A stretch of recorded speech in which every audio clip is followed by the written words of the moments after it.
Welcome to Thursday Live, and it is the very first Thursday Live of August, and I am so happy for each and every one of you who've decided to connect through this midweek time together, and I've been watching you all connect with one another on the chats and the various platforms, and it's funny because so many of your names I know, and just fond memories.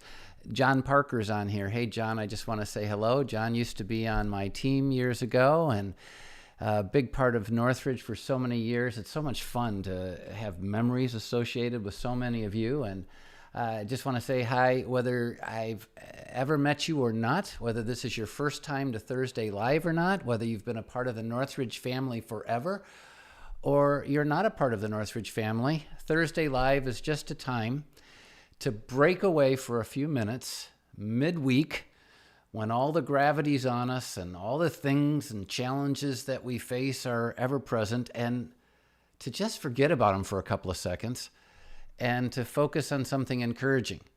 In fact, this last weekend at Northridge Church, we had one of our favorite guest teaching pastors, Tim Elmore, and he did a talk on fountains and drains. And basically the idea was, in fact, if you saw it, hey, make sure you tell me what you thought of it. But I just thought it was such a great reminder. We're either fountains flowing out and adding to people's lives beauty and encouragement and all of that, or we're drains, we're draining them. And Thursday Live, it just reminded me of what I want Thursday Live to be. I want this to be a fountain experience in your life. And so I hope it is. And so hey to each and every one of you here, and thanks for those of you who are facilitating these chats. And good night. I even see my son, Blake Powell, on here. Hey, Blake, it's good to see you on here. And so with that, just jump right in. Let's have our breakaway moment, and then we can get on with our evenings. And again, I just want to thank you so much for making this an important part of your week. And if this is your first Thursday Live, I hope it will become an important part of your week. And for all of us who engage this way, won't you please, subscribe to this and like it and invite other people to it? We want to make sure we're expanding. We want to be more like a Bellagio fountain than a water fountain. And so the only way to do that is for us to be encouraged by it and to share it. Recently, I was really, really impacted by a quote out of The Utmost for His Highest by Oswald Chambers, which many of you know, and I've said it 1,000 times, I've been going through. This is the quote, and I just really, really want to paraphrase it for you. I've added a couple of words, but this is the thrust of the quote. When we genuinely understand and believe what God is after, we will not get mean and cynical. Let me say it again. And I think I added the word believe and a couple other things, but when we genuinely understand and believe what God is after, what God is up to, what God is really doing in the world that we're experiencing in our lives, we will not get mean and we will not get cynical. I mean, that's a huge quote. And let me tell you a couple of reasons it impacted me. One of the first reasons it impacted me is when I read those two words, mean and cynical, I just felt like it was such an apt description of the world that we live in these days. I mean, we live in a mean and cynical world. We just do. I really don't have to prove it to you. Most of you are probably nodding your heads, but get on social media for a couple of seconds and just remember, I'm telling you to get on social media as an experiment to prove that the world's mean and cynical. I'm not encouraging you to get on social media if you're finding yourself living in despair and grief and, dark clouds are all over your heads these days, because it'll take you further down. Talk about a drain, right? To experience mean and cynical. And so social media shows it to be true. News. I'm finding myself watching less and less news. In fact, I try and just read a news feed that has a great diversity of news and just a limited amount of time. I don't do it throughout the day. I don't have my phone beeping every time something's happening in the world. I just don't need it. But even in news feeds that are just the word written, the mean and cynical can be easily seen. In fact, all you have to do is watch how people interpret the news, and they can be mean and cynical, whatever their spectrum of belief is. And you can do the same thing in your personal reactions. I find you don't have to go far in personal reactions to find mean and cynical things. Even if you agree with the people, they're being mean and cynical. And it's just not great. And so it impacted me when he says, when we genuinely understand and believe what God is after, we will not get mean and cynical. In other words, if the world could genuinely understand what God's up to, what God's after, what God's ultimately doing, what his ultimate vision and direction for the story is, and if we would just trust him in that, really believe him in it, we wouldn't be mean and cynical. It would change the world. It would go from darkness to light. And that's what Jesus said.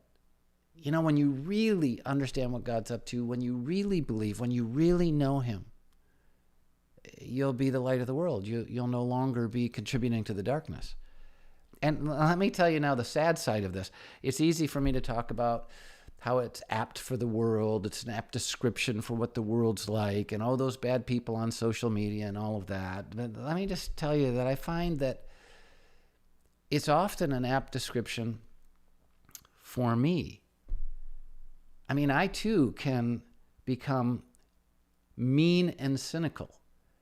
Now, the truth is, because of my position as a pastor, because of, the long story I have of being a Jesus follower, I've learned to not be really public with my mean and cynical.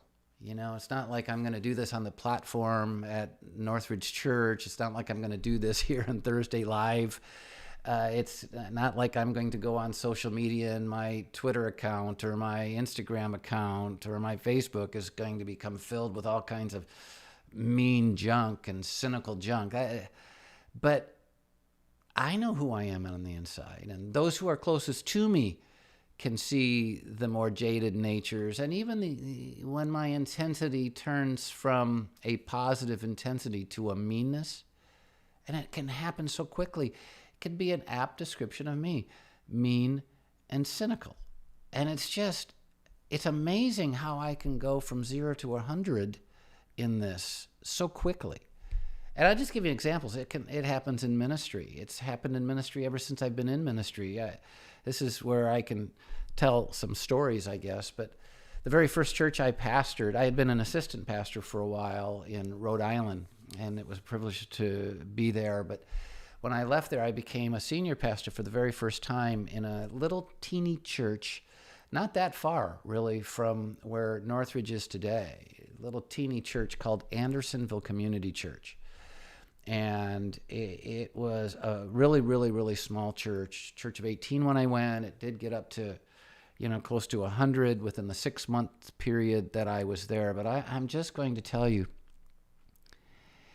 as optimistic as I was by nature, as passionate as I was to be telling the story of Jesus, as grateful as I was to be having the privilege to be called pastor. In fact, kind of an aside that's not so much of an aside, this little church had a sign outside it. It was it truly was like this white, typical country church looking place.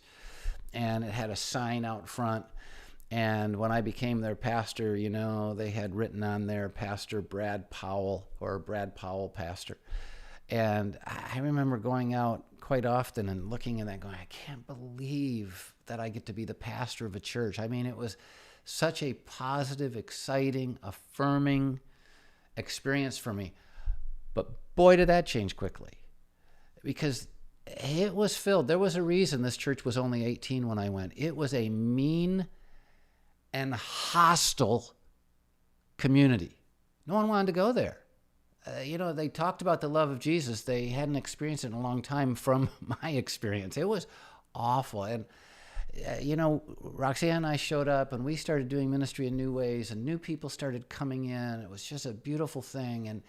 And the original community hated all these new people coming in and messing up their church and changing their church. And this young new pastor didn't know what he was doing. We've never done it that way here before. And they just started getting more and more and more angry.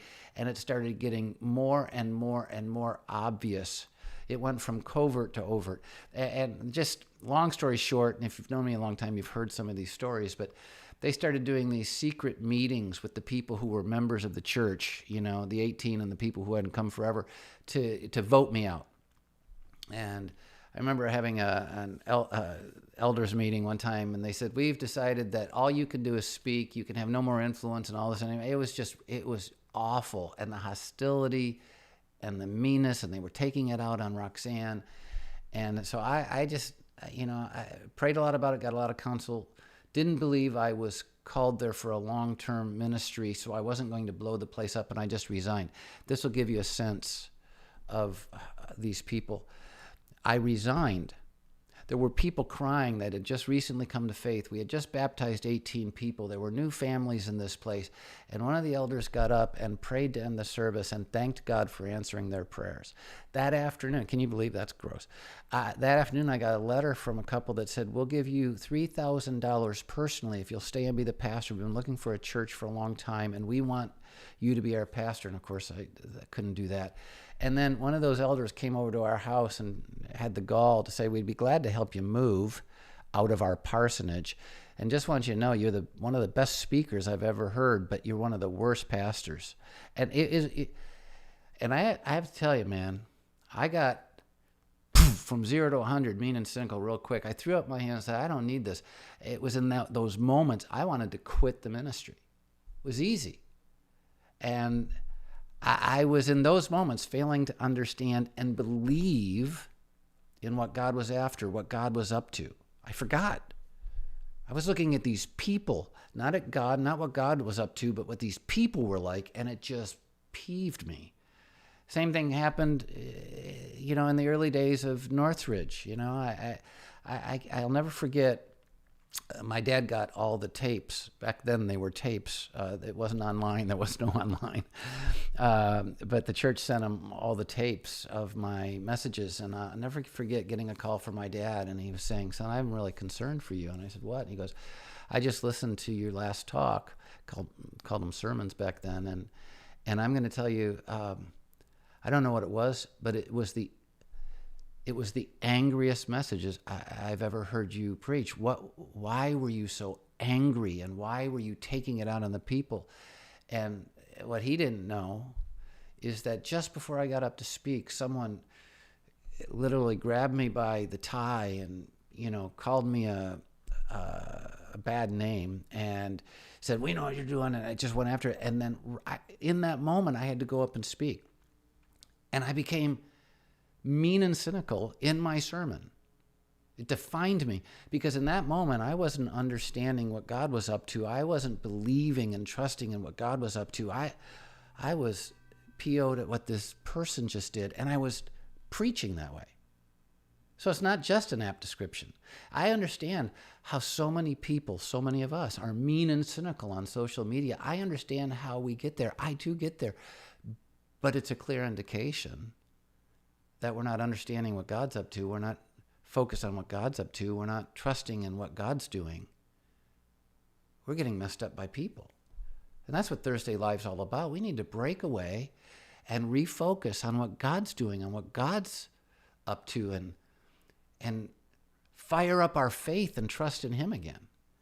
Same thing happens in my personal life. And I have to tell you, there are times when I'm discouraged, or betrayal things are happening, or I'm being misinterpreted, judged, or, all kinds of things that can happen in life. In my personal life, I can become mean and cynical, and the people around me can get all the spillage of that. And my tendency when I'm being betrayed or hurt or disappointed or judged or misinterpreted or whatever, is to get mean, rather cold and heartless and detached and cynical, jaded, dark. I'm just curious, can you guys relate to this? I mean, I as I look over here, can you relate to this kind of experience? Can you detect the mean and cynical spirit in yourself at all these days? And that's something we have to be aware of. And thus, the power of that quote. And I love it that Darlene said yes. Robin Fry said yes. And, we can relate to it. And that's the power of that quote. When we genuinely understand and believe what God is after, we will not get mean and cynical. For me, it becomes a read on whether or not I'm really focused on what God's doing, whether I'm really understanding what God's up to and remembering, and whether I'm really trusting God, or whether I'm losing that in the whirlwinds of my life and the difficulties and the hurts and the pains, challenges, the dark aspects of my life. And you can do the same thing. If you're defined at all by meanness and being jaded and cynical, it's you. It reminds me that when I allow myself to become mean and cynical, it's because I have my eyes in the wrong place. And it can remind you of the same thing. So when I see myself going there, to this place where I'm just mean or cynical, I feel it boiling within. I have to recalibrate. I have to be wise enough to step back and remind myself what God is really after in my life, what God's up to, not what these people are doing. The truth is, I've been at Northridge now over 30 years, but it's the fourth church I've been the senior pastor of. And the same kinds of people are in every church. Their names are different, but they're there because the same kinds of people in every community and every family and every school and every business, they're there. The names are different, but it's the same thing. And I have to recalibrate by reminding myself what God is really after in my life, what God is up to, what God is using all these environmental poisons surrounding me to accomplish. And I have to once again seek to understand it and believe it. And so I just thought tonight, as we recalibrate, as we seek to remind ourselves to understand what God is up to and believe and trust in Him instead of, responding reactively to all this junk, I just give you some examples of how I recalibrate. Of course, I turn to His truth. I try to open the Bible and I try to remember what God's up to. And I'll just give you a couple of examples. Jeremiah 29, verse 11. Israel they were in need of recalibration. They were in a bad place. And God says, you guys are misinterpreting everything. He said, I know the plans I have for you, declared the Lord. Plans to prosper you and not to harm you. Plans to give you a hope and a future. That's what God's up to. He's trying to accomplish His plans in our life to give us a hope and a future. And sometimes it leads through valleys, and it always leads past people who are going to misunderstand life and reject God and misinterpret us and judge us and betray us. But for us to go anywhere, it has to get there. Joseph was a great example of that in the Bible. What's God up to? He's up to fulfilling His hopes for us, His plans for us, the future He has planned for us, to prosper us, not to harm us. What's God up to? Romans 8:28. And we know that in all things, at all times, in all seasons, whatever we're experiencing, we know that in all things God works for the good of those who love Him, who've been called according to His purpose. It doesn't say all things are good. It never says all things are good. All things aren't good. Jesus getting nailed to the cross wasn't good. Jesus being betrayed wasn't good. Most things aren't good, quite frankly. That's why darkness is a metaphor of this world. But at all times, what is God up to? We know that in all things, at all times, what God is after is that he's working for the good of those who love him, who have been called according to his purpose. That's what God's up to. Are we believing in that, or are we getting caught in the tsunami of the mean and cynical world we live in? And finally, James 1, verses 2 through 4, another little bit of trivia, and I might do this actually in a future Thursday Live, but the verses that I'm about to share with you, it formed the passage of the very first sermon talk I ever gave in a church. I was a young seminarian, and I was invited to speak at a church, and I had never spoken in a church ever before. I'm in seminary, and I'd never spoken to give a sermon, and they invited me to do it, and I chose James 1, 2 through 4. And so I know this passage. I understand this passage a bit, believe this passage in theory, but I don't always keep it in my understanding. I don't always remind myself that I'm not always believing in the meaning of this. Here's what it says, James 1, 2 through 4. Consider it pure joy, my brothers and sisters, whenever you face trials of many kinds. Did you hear that verse? Consider it pure joy, my brothers and sisters, whenever you face trials of many kinds. It doesn't say you have a right to get mean and cynical when you're going through all the trials and diverse challenges and difficulties and troubles that you're going through. It's not what it says. It says when you understand what God's up to and you believe and trust in him, you can consider it pure joy, my brothers and sisters, even when you face the worst moments of life, because you know that the testing of your faith is being used by God to produce perseverance, character. And let perseverance finish its work so that you may become mature and complete, not lacking anything. What's God up to?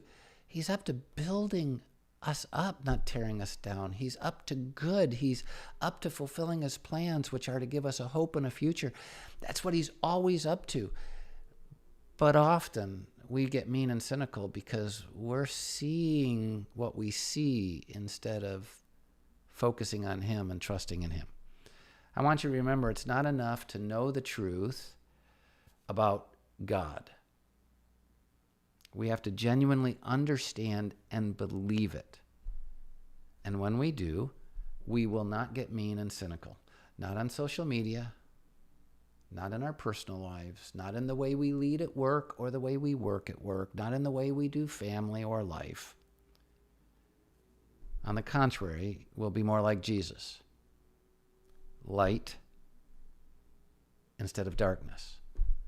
Jesus looked at the people who would follow him. He says, you're going to be the light of the world. Why? Because we have the privilege of knowing and understanding what God's up to, always working good, always building us up to get us to his planned hope for our future.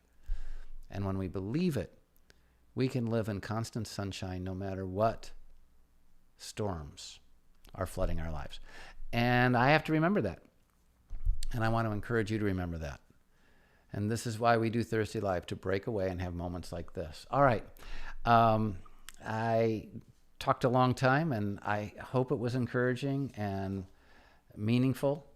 But any rate, Brooke Boggs is on here, and she says mean and cynical is not everyone's mode of operation in difficulty. And she says confusion.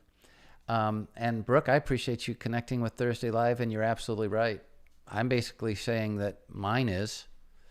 I very often can get mean and cynical and jaded and filled with darkness when these things happen. And I look at social media and I see a lot of other people mean and cynical.